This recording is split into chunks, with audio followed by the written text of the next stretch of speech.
Mga kababayan, may bagong barko na namang dumating mula sa South Korea para sa Pilipinas. Pero ang mas malaking tanong ngayon ay hindi lang tungkol sa barkong ito. Paano kung ang simpleng turnover ng isang marine cleanup vessel ay senyales na mas lalalim pa ang kooperasyon ng South Korea at Pilipinas?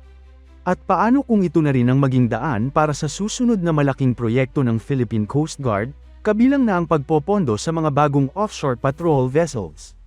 Kung tutuusin, hindi na ito imposible. Ilang beses nang sinuportahan ng South Korea ang iba't ibang proyekto ng Philippine Coast Guard, mula sa mga barko hanggang sa mga pasilidad. Kaya marami ngayon ang nagtatanong, ito na ba ang simula ng panibagong yugto ng modernization ng ating Coast Guard? Yan ang ating tatalakayin sa video na ito. Kung bago ka pa lang sa channel, huwag kalimutang mag-subscribe at pindutin ang notification bell para lagi kang updated sa mga pinakabagong balita tungkol sa Philippine Defense at Military Modernization. Noong ika-30 ng Hunyo, 2026, opisyal na itinurn over ng Korea International Cooperation Agency o KOICA sa pamahalaan ng Pilipinas ang kauna-unahang purpose-built marine cleanup vessel ng bansa. Ang bagong barko ay pinangalan ng MV Nilad, bilang bahagi ng proyekto na tinatawag na Enhancement of Marine Litter Management in Manila Bay, o mas kilala bilang EMLM Project. Nagkakahalaga ang buong proyekto ng humigit kumulang $7.7 million, na buong pondong ibinigay ng pamahalaan ng Republic of Korea sa pamamagitan ng KOICA. Hindi lamang ito simpleng donasyon. Isa itong proyekto na nagpapakita kung gaano nakalalim ang pagtutulungan ng Pilipinas at South Korea sa larangan ng maritime cooperation. Sa katunayan, may dalawang mahalagang milestone ang proyektong ito. Una, ito ang pinakaunang purpose-built marine cleanup vessel na ginawa para sa Pilipinas. At ikalawa, ito rin ang pinakaunang marine cleanup vessel project na isinagawa ng KOICA sa buong mundo. Ibig sabihin, ang Pilipinas ang naging unang partner country ng South Korea para sa ganitong klase ng proyekto. Malaking bagay ito dahil ipinapakita nitong mataas ang tiwala ng South Korea sa kakayahan ng Pilipinas na pangalagaan at gamitin ang kanilang ibinibigay na suporta. Ngayon, pag-usapan naman natin ang mismong barko. Ang MV Nilad ay may habang humigit kumulang 25 meters at may displacement na nasa 101 tons. Bagamat hindi ito isang patrol ship o combat vessel, napakahalaga ng magiging papel nito sa pangangalaga ng ating karagatan. Idinisenyo ito para sa tuloy-tuloy na paglilinis ng Manila Bay. Mayroon itong trash skimmer na kayang sumalok ng mga lumulutang na basura sa dagat. Mayroon din itong deck crane na ginagamit sa pagbubuhat at pagbababa ng mga nakolektang basura. Bukod dito, mayroon din itong oil boom na maaaring gamitin kapag may oil spill incidents upang mabilis na mapigilan ang pagkalat ng langis sa karagatan. Napakahalaga ng mga kagamitang ito lalo na sa Manila Bay, na matagal nang hinaharap ang problema sa marine pollution. Sa halip na manu-manong mangolekta ng basura gamit ang maliliit na bangka, mas magiging mabilis at mas epesyente na ngayon ang cleanup operations. Isa pang magandang aspeto ng proyektong ito ay ang sistema ng operasyon. Hindi lamang isang ahensya ang mamamahala sa MV Nilad. Magiging joint operation ito ng Department of Environment and Natural Resources o DENR, Department of Transportation o DOTR, at Philippine Coast Guard. Ang DENR ang manggaguna sa environmental management. Ang DOTR naman ang tutulong sa transport at maritime coordination. Samantalang ang Philippine Coast Guard ang magbibigay ng crew na siyang magpapatakbo ng barko sa araw-araw. Magandang halimbawa ito ng interagency cooperation. Kapag nagtutulungan ng iba't ibang ahensya ng gobyerno, mas nagiging epektibo ang paggamit ng mga bagong kagamitan. Ngunit para sa maraming defense observers, hindi lamang ang cleanup mission ang pinaka-interesante sa proyektong ito. Mas mahalagang tingnan kung ano ang maaaring maging epekto nito sa mga susunod pang proyekto ng Philippine Coast Guard. Sa mga nakaraang taon, naging isa ang South Korea sa pinakaaktibong partner ng Pilipinas pagdating sa maritime development. Hindi lamang sa usapin ng environmental protection, pati na rin sa infrastructure development, maritime safety, at Coast Guard capability enhancement.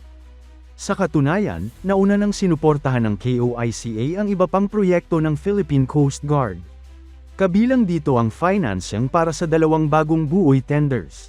Bukod pa rito, tumulong din sila sa pagpapagawa at pagpapaganda ng ilang basing facilities ng Coast Guard. Ipinapakita lamang nito na hindi limitado sa isang proyekto ang suporta ng South Korea. Unti-unti nilang pinapalawak ang kanilang tulong depende sa pangangailangan ng Pilipinas. Dito ngayon pumapasok ang malaking tanong. Kung nagawa ng KOICA na pondohan ang isang marine cleanup vessel, 2 buoy tenders, at mga pasilidad ng Philippine Coast Guard, posible rin kaya silang maging katuwang sa pagpopondo ng mga bagong offshore patrol vessels. Bagamat wala pang opisyal na anunsyo tungkol dito, maraming defense analysts ang naniniwalang hindi ito dapat isantabi bilang posibilidad. Lalo na kung pagbabatayan ng magandang record ng kooperasyon ng dalawang bansa. Sa kasalukuyan, patuloy na lumalawak ang responsibilidad ng Philippine Coast Guard. Hindi na lamang ito nakatuon sa search and rescue. Kasama na rin dito ang maritime law enforcement, environmental protection, humanitarian assistance, disaster response, anti-smuggling operations, at pagpapatrolya sa malawak na karagatan ng bansa. Habang lumalaki ang kanilang mga tungkulin, kailangan din nilang magkaroon ng mas maraming modernong barko. Ang offshore patrol vessels ay napakahalaga dahil kaya nitong magsagawa ng mas mahabang patrol missions. Mas malaki ang operating range nito, mas matagal itong maaaring manatili sa dagat, at kaya nitong magsagawa ng iba't ibang maritime missions sa mas malalayong lugar. Kung magkakaroon ng panibagong financing program mula sa South Korea, malaking tulong ito upang mapabilis ang modernization ng Philippine Coast Guard nang hindi agad bumibigat ang gastusin ng gobyerno. Isa pa sa mga dahilan kung bakit kapansin-pansin ng South Korea bilang partner ng Pilipinas ay ang kanilang kakayahang magbigay hindi lamang ng barko kundi pati ng financing package, technical assistance, crew training, maintenance support, at technology transfer. Ibig sabihin, hindi lamang kagamitan ang kanilang ibinibigay. Kasama rin ang kaalaman at suporta upang masigurong magiging matagumpay ang paggamit ng mga ito sa mahabang panahon. Ito rin ang dahilan kung bakit maraming proyekto ng Pilipinas ang nakatuon ngayon sa pakikipagtulungan sa South Korea. Habang lumalalim ang strategic partnership ng dalawang bansa, mas marami ring oportunidad ang maaaring mabuksan sa maritime security, environmental protection, at Coast Guard modernization. Sa ngayon, ang MV Nilad ay magsisilbing simbolo ng bagong yugto ng kooperasyon sa pagitan ng Pilipinas at South Korea.